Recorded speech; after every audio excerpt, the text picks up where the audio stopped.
Assalamualaikum warahmatullahi wabarakatuh. Bismillah, alhamdulillah, salatu wassalamu ala rasulillah wa ala alihi wa ashabihi wa mawalah mabadu. Saya membaca tentang biografinya Mbah Kiai Abu Khair.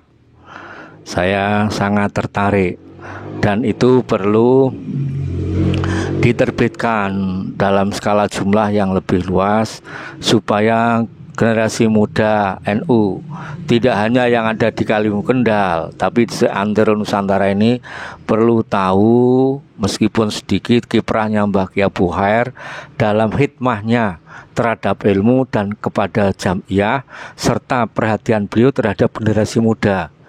Karena ketika beliau sudah ngasto Suriah, ketika itu saya menjadi anggota IPNU anak cabang Kaliwungu sebagai tradisi takdim kepada kiai minimal itu setahun sekali, halal bihalal kan sowan kepada para kiai, antara lain kepada Mbah Abu Khair gitu.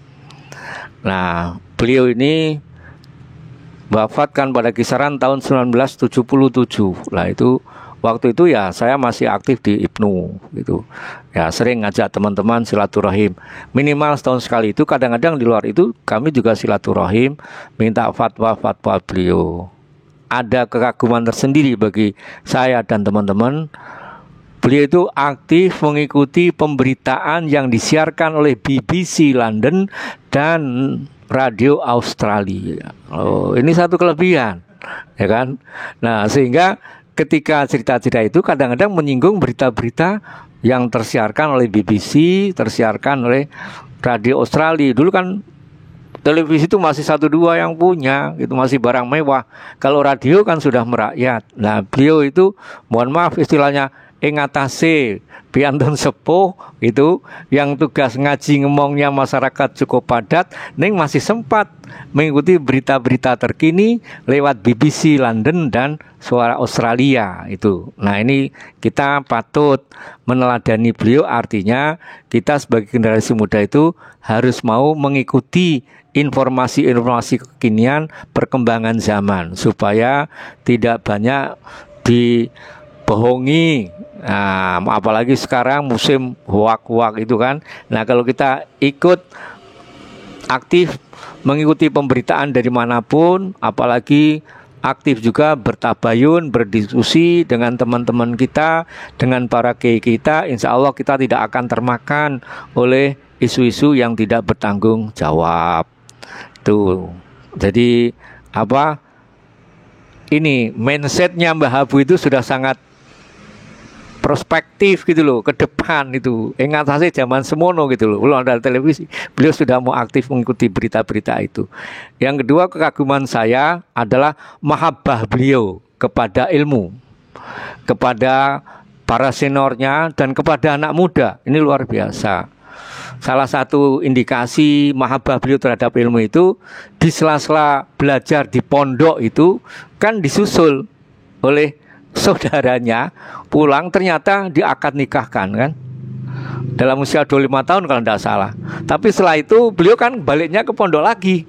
Ya, tidak langsung bulan madu ibarat pengantin sekarang kan, tapi bulan madunya kepada kitab lagi.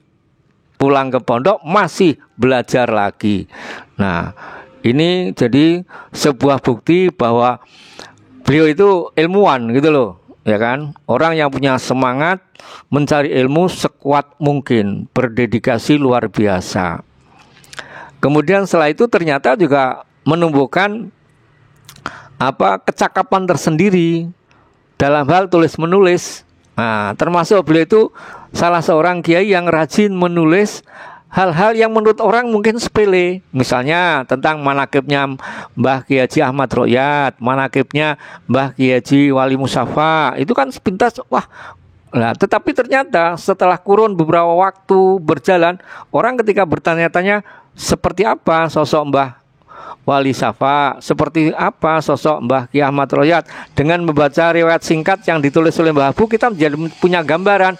Oh, ternyata kiai-kiai kita dulu seperti itu ihwal perjuangannya, ketulus ikhlasannya dalam mensiarkan, mengajarkan, memperjuangkan eksistensi Islam di Indonesia ala Ahlussunnah wal Jamaah. Ini luar biasa. Nah, kalau tidak ada dokumen-dokumen tertulis, nah ketika generasi-generasi angkatan saya sudah tidak ada, generasi setelahnya akan bertanya-tanya, siapa Mbak Rokyat, siapa Mbak Wali Sapa. Tapi ketika ada dokumen itu, maka sejarah, keteladanan para ulama dan para aulia itu bisa kita pahami berkelanjutan.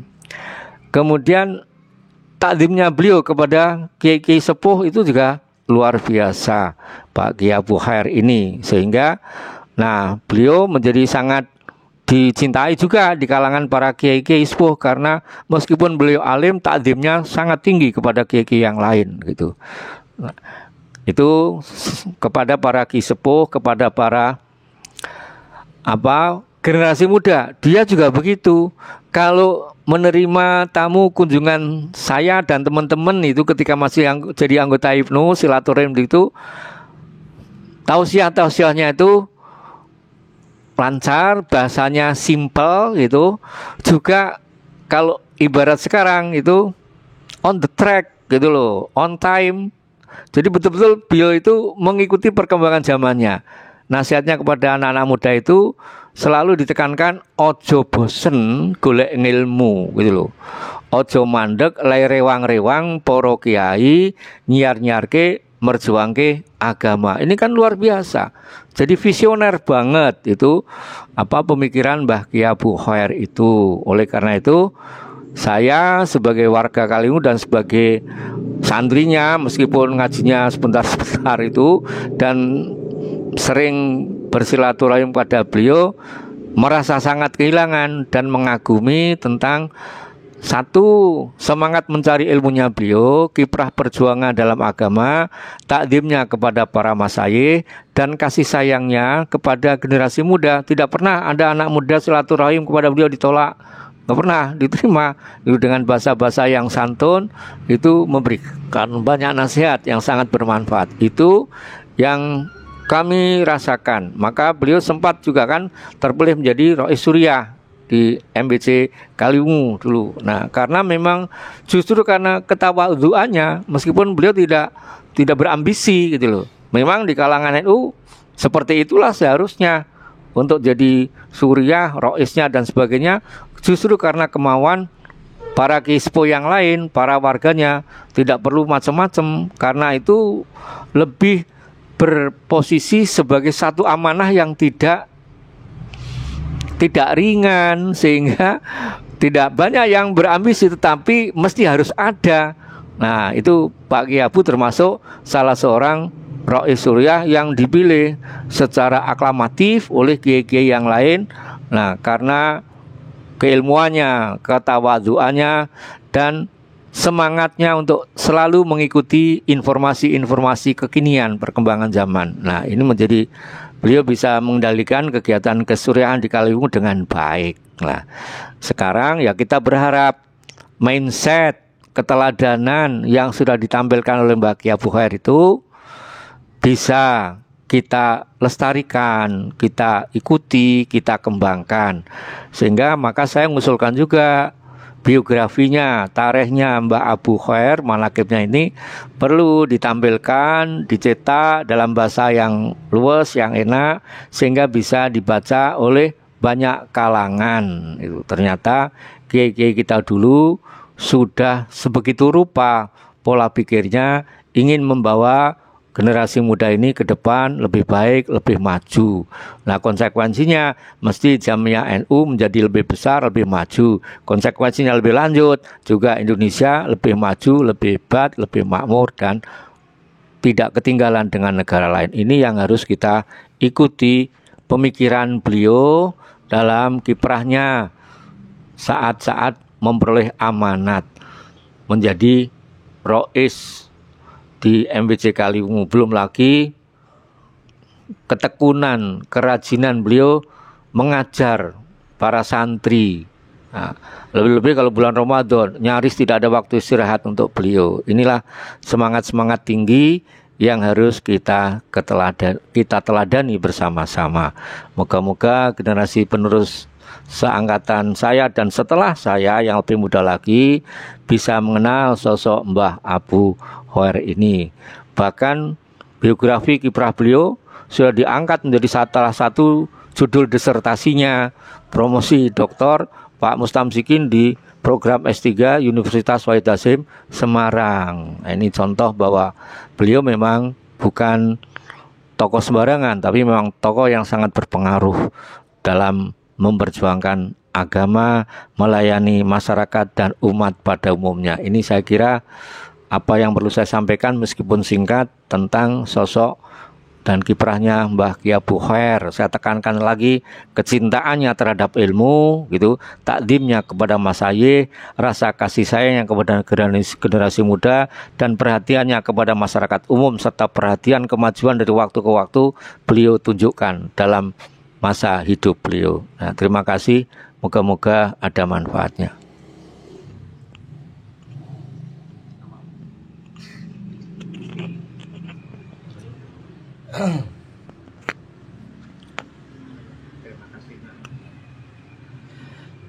Ya, terima kasih mungkin kepada Pak Kiai Asroi Thohir ya, atas mungkin kesan ya, kesan dan pesan terkait tentang Yai Haji Abu Khair bin Abdul Manan. Nah, mungkin dari kami juga banyak cerita yang baru kami ketahui setelah kami mendengar uraian atau penjelasan atau kesan dan pesan dari Kiai Haji Asroi Thohir tentang Yai Abu Khair. Ya, di antaranya tadi ternyata Yai Abu Khair termasuk orang yang update untuk menyimak berita, bahkan dari berita-berita di BBC London atau dari radio Australia. Okay. Berarti beliau kan juga mengerti akan bahasa Inggris atau bahasa lain selain bahasa Indonesia. Ya, mungkin itu saja yang bisa saya sampaikan. Assalamualaikum warahmatullahi wabarakatuh.